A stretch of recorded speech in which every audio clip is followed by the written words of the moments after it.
And welcome back, folks, to more 428 Shibuya Scramble. Last time we played, there were some pretty big reveals. Very big reveals. We also hit a wall. So I'm not quite sure what we gotta do. We ended Jack. We got Aki's bad end. And we don't know what we're gonna do with Kano. So I guess we're gonna go do and Tatno as well. So gotta look up game facts, possibly.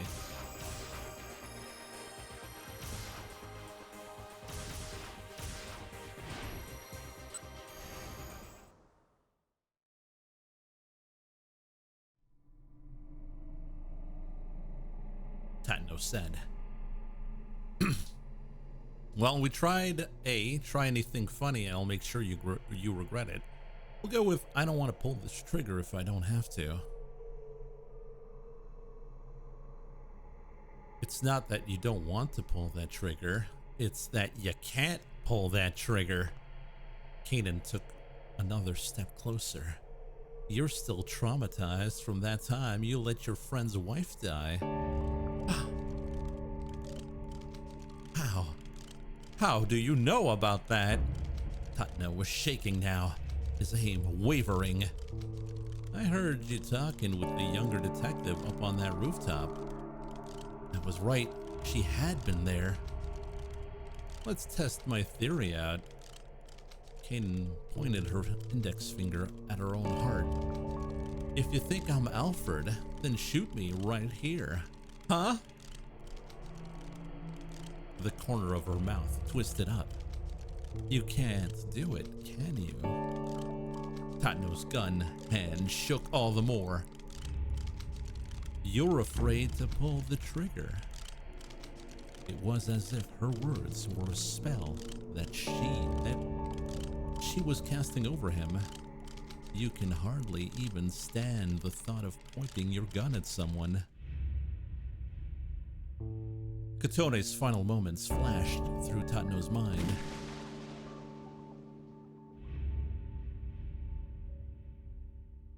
If he hadn't fired back then, maybe Katone would still be alive. Your friend's entire life was changed because of you. Why hadn't he tried to talk the culprit down? He knew the reason why. Because he'd loved Katone. He'd still loved her, even after she'd become Daisuke's wife. His desire to be the one who saved her had warped his sense of judgment when things had come down to the wire. Tatno, do you not enjoy being with me? There was a forlorn look on Katone's face. It wasn't that he didn't enjoy being with her. Her very presence soothed him. But the more serious the relationship had grown, the more it tore at Tatno's heart. Truth was that he didn't really know what happiness was, and so he was incapable of making someone else happy. If it were possible, he'd want Katone to be smiling always, and that meant her being with someone other than him. I think it would be best if we stopped seeing each other. Tatno blurted out the words bluntly, and Katone's face fell.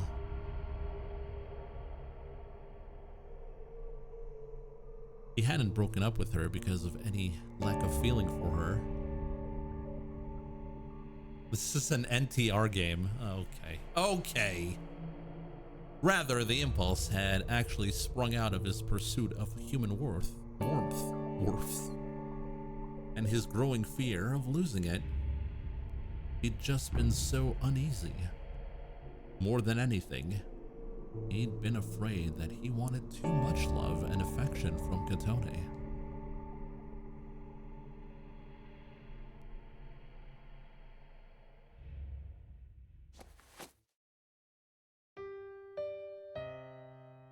I... Bit by bit, Tatno lowered his gun, his hand ever more unsteady. His heart was on the cusp of breaking. And still, Kanan continued with her diabolic whispering. You can go ahead and kill me. But if it turns out that I'm not Alfred, what then? Now she stared at Tatno with an almost pitiable look.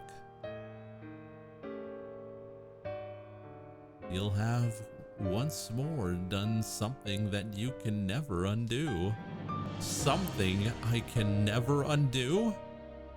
Tatno repeated the words dully, feeling himself forced into a trance. That's right. Could you ever accept that? No, I couldn't make the same mistake. His whole body felt like it might fall apart. He wanted to drop to the ground and curl up into a ball like a child. And that's why you can't shoot anyone. I can't shoot anyone.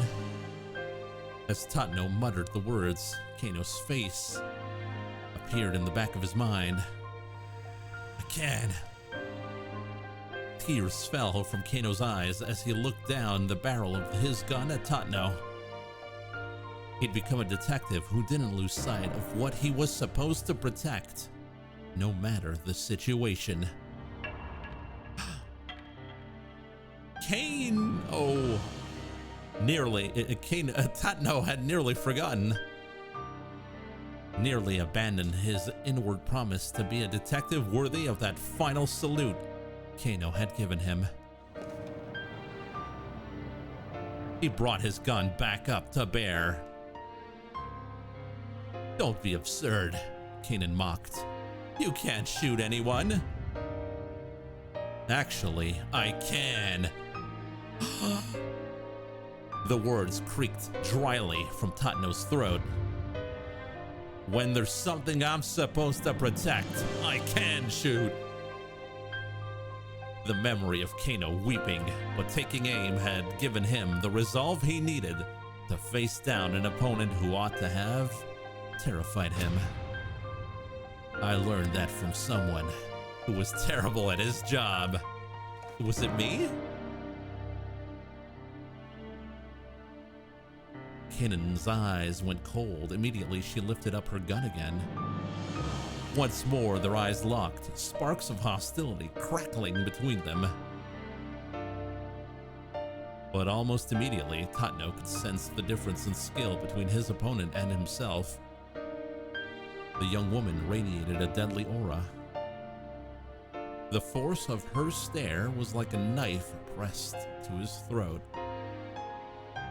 She had borne witness to carnage and bloodshed, the likes of which he couldn't even imagine. He couldn't win this. She would kill him, guaranteed. Tatno braced himself for death, never taking his eyes off of Kanan's. If nothing else, he needed to buy time for Kano to get that password. But could he do that, given the opponent he faced? Yes. Somehow he would do it. As a detective, as a man. Even if he had to give his own life to succeed. The showdown. Even if it couldn't come close to making up for the sins he had committed. Is it end? Are we gonna get an end? End? No way. No way. Cracking a cold one with the boys.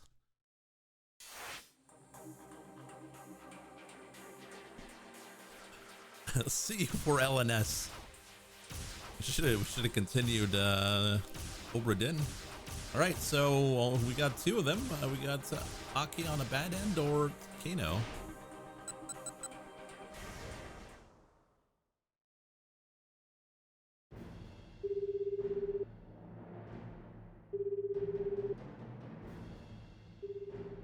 Pulling out his cell phone, Kano dialed up Osawa. As he did, he recalled his last exchange with Stanley at the electronics shop. Looks like we'll be able to have that beer together after all. The phone rang several times before Osawa picked up. It's Kano. I have the password. Are you serious? Osawa blurted in shock. Here, let me give it to you. Are you ready? Yes. 59FBAI4QL1. As he passed along the alphanumeric sequence, Kano kept his eyes on Palmer. The man stared back at him with an expression of bitter defeat. There was a long silence on the other end of the phone. When can we play as the cat girl again? She's gone. She's never coming back. Then at last, Osawa's excited voice came through. I did it! It opened! The lock opened! Kano let out a deep breath of utter relief. Huh, Palmer snorted. You're really satisfied with catching me and saving the life of one girl? I suppose it's the Japanese way to forget the pain that's been visited upon you. But it's not over. The bloodshed will continue. All over the world, women, children, the elderly, innocent, all will bleed. Because absolute justice is on our side. Is that right? Blam! Kano drove his fist into Palmer's face.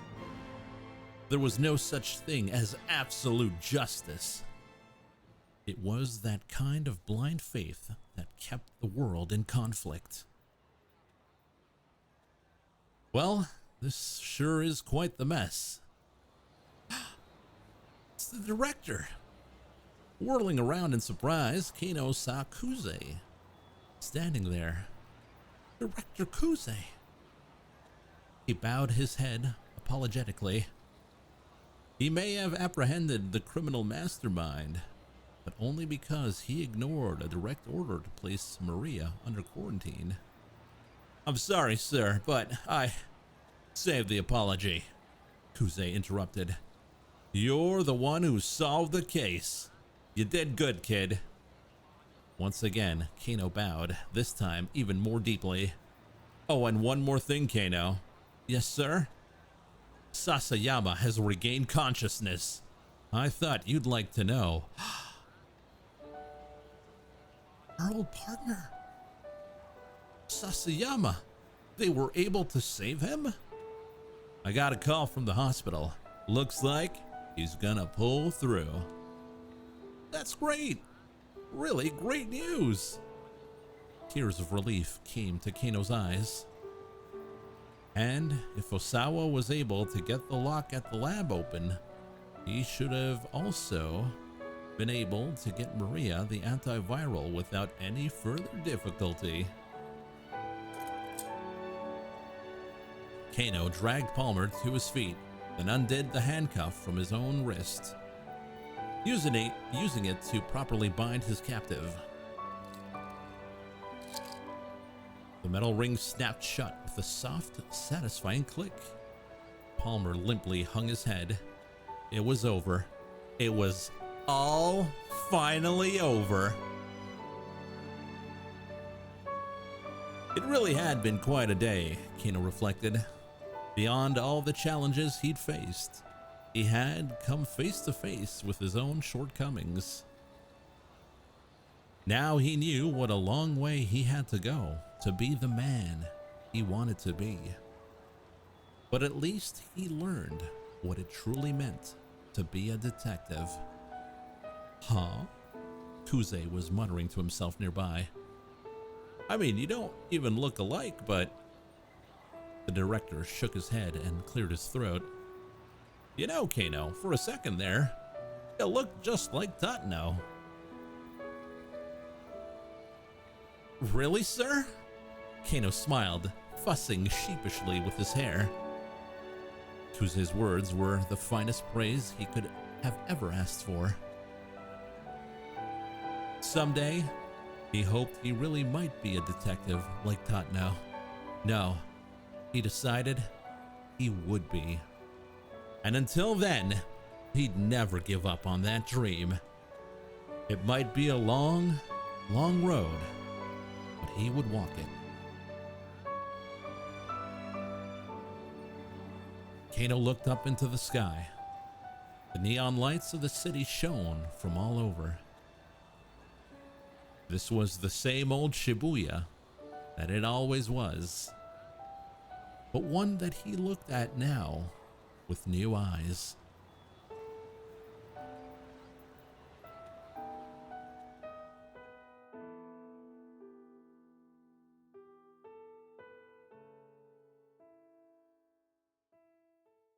Now, there's no way it's end.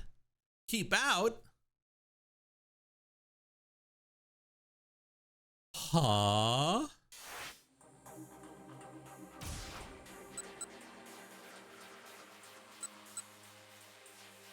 Keep out?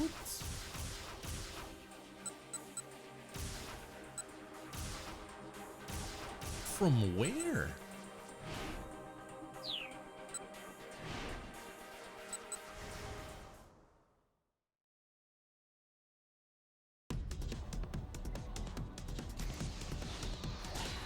No, it's 9:05.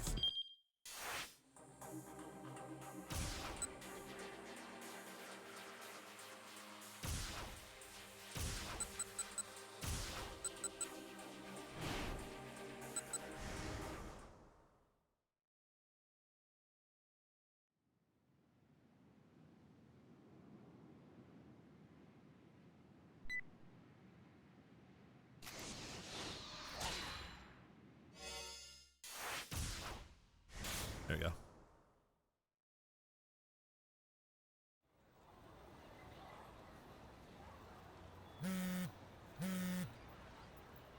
His cell phone rang. Tatno's name appeared on the incoming call display. Kano quickly picked up. Detective Tatno, what's going on?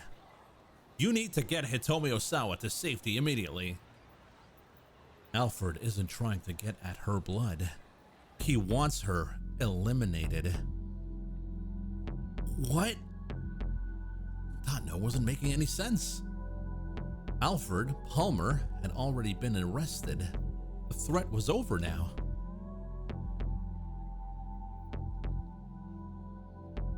Hurry, Tatno barked. Yes, sir. Detective, Aki called out suddenly. He was standing with Hitomi and the others near the statue of Hachiko. Detective? That's not the real Alfred. He's a fake. A fake?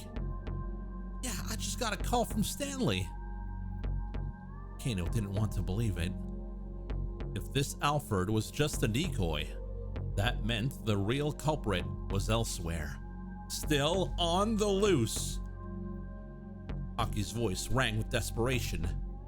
He said the real Alfred is planning to get rid of Hitomi and the fake with some kind of bomb.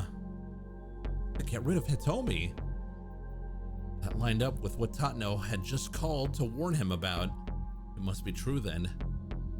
Once again, Kano tensed. A bomb. A bomb. But where?